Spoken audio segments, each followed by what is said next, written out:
接下来我们要带观众朋友关心的是中美的晶片战，现在进入到奈秒之争。华为现在同样的要翻倍扩产超车辉达吗？要多久的时间？等一下我们会来做解答。另外，成熟晶片也卡住了美国的帝国，等一下都会一起来做关心。现在赶快把焦点放在这一场中美之间的科技战，已经不是所谓的争分秒了，而是奈秒的对决。这句话不是我说的，这句话是黄仁勋说的。黄仁勋怎么说呢？最新他坦诚了，中国制造的晶片领域只落后美国几奈秒，这个已经不是世代优势，而是瞬间的一个差距而已了。好，另外一方面，黄仁勋之所以会那么紧张，当然了是有几个原因。首先，针对中国大陆的市场 ，H20现在被指控有反垄断法的问题。那针对美国市场，现在也被卡关，因为呢，黄仁勋本来要为大陆特别去特制打造的这个 AI 晶片，现在是说能否通过美国的审查，也是一个巨大的问题。所以现在黄仁勋真的很头痛了。另一方面，他在看到的就是华为啊，不断的在做超车的计划，尤其是要扩产它的 AI 晶片。我们赶快来看到它的具体的计划。明年910C 的升腾晶片的产量会提高到60万颗，大约是今年的2倍的量。同样的，升腾产线的这些裸晶的产量也会提升至160万颗，这个是60万，这是160万颗。再接下来，他也特别发布了未来3年的重点蓝图。他说要透过包括了蛮力扩张、大规模的串联跟科技政策来支持自己的策略。他目标很快的3年之后，2028年，他认为自己就可以超越辉达了。真的可能做到吗？那华为这一波扩张，对于中国大陆的 AI 晶片是不是重要的一个翻盘的第一步？委员怎么看？对，我想当中国大陆这个北京政府宣告说准备要封杀 H20的时候，其实某种程度就传递了一个讯息嘛，就是中国大陆对于 AI 晶片，他们已经有他们自己的管道了。那么现在显然看起来不是他们可以在国际社会上买到，而是他们已经有自行生产的能力了。所以他们对于 H20其实就摆出了一副不屑一顾的这个态势哦，甚至要进行反垄断调查。那么从这一点可以看得出来，当然就是代表华为在这些年来，在这个晶片的研发跟生产上已经有了很大的进展了。我们现在看到的华为的计划，我们现在一直在讲升腾910C，升腾910C是2025年，就今年第1季啊，华为就已经公布出来的升腾910C 的发展。但事实上，华为从2025年到2028年，它有一系列的新的晶片出来了。到2026年，就是明年的1月，很快了，明年的第1季，它有一个叫做升腾950PR 哦，又超越了这个升腾910C。然后到了明年的年底，就明年的第4季。它有升腾950DT，它又再往上升级，然后到27年的第4季度的时候，它到了升腾960，到了2028年第4季度，它到了升腾970了。这是现在华为在推动的整个发展的这个 roadmap， 就整个发展的路径图。那当然，华为除了在这个发展 AI 晶片的方面不断的在进行迭代更新突破之外，其实还有一个很重要的地方是大家可能没有注意到，华为现在也在很积极的打造 AI 晶片的这个应用环境哦，就作业系统。各位知道，我曾经在节目说过很多次说。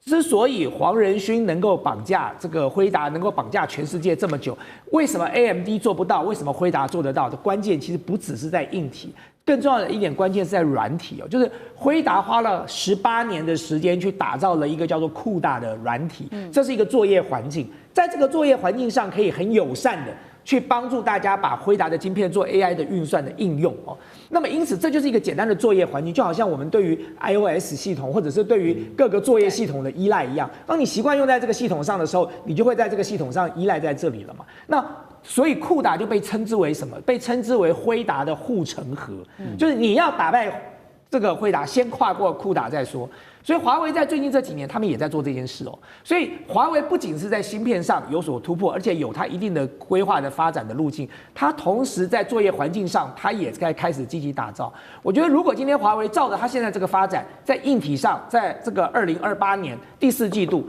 它的这个970出来，它一定有实力可以跟辉达一较高低在硬体上。那么这些年，如果华为在这个作业环境上也能够同步做出突破的话，那么我觉得当然这个未来对辉达来说，说，恐怕就是一个很悲惨的命运了。是好，那同样的问题再请教苑老师有怎么对看？2028这个关键年哦。对，这个关键点的话，这个3件事情合起来啊，首先的话呢，蛮力扩展里面讲的主要的意思是说，大家发展的方向一致，朝这个方向来讲，现在不讲什么策略，就是说什么呢？这个方向是什么呢？我坦白跟大家讲啊，就是说在 AI 的话呢 ，AI 其中最重要的啊，分成了3个部分，一个是它的硬件部分，这个就是说是刚刚你讲到这个升腾的这个晶片，然后第二个就是它的软件部分，就是它的生态环境这个苦打的，然后第3个的话呢，就是要超越美国，这是它一个主要的目标。那么这3个目标一旦确定后呢，这个叫蛮力发展。然后呢，什么叫做大规模串联呢？请大家要注意啊，这个大陆这边生产的 AI 芯片的话呢，不是只有华为一家，华为固然是很厉害，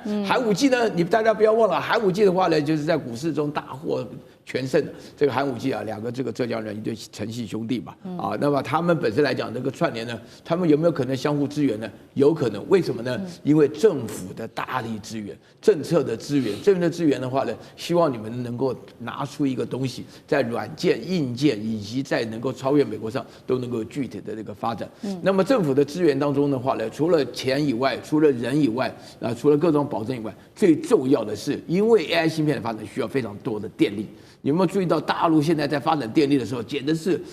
厉害的不得了？就昨天还听到了一个在空中就能够发电的一个，在新疆啊用空中来发电的时候的这种情况下，更不要说是亚江计划。这么多的电力的话呢，目的就是为了要促成 AI。那么大陆通常来讲的话，对于跟美国竞争的话呢，就是其实平常来讲都是尽量让美国没有感觉到是威胁，但是黄仁勋他比较懂啊，他自己就在这一行里头。黄仁勋讲这句话的话呢，居然被那个 Steve Bannon 讲说要把他递解出境啊，这个都已经在美国长大的人要把他递解出境，为什么？他觉得说是啊，长他人威风啊，灭自己的志气啊。黄仁勋讲这种话是实际的，为什么呢？因为 nanoseconds 的意思是1秒钟当中区分等于100块，100万次啊，对不对？根本基本上都没有什么差别。我觉得黄仁勋没有讲实话了，实际上美国的话极有可能被大陆超越了。好，我们刚刚聊的很多都是这个 AI 的这个中美的争霸赛，在高阶的 AI 制程领域晶片。那我们现在也来聊，在成熟制程，现在大陆认为说未来可以确定搬下一城，那成为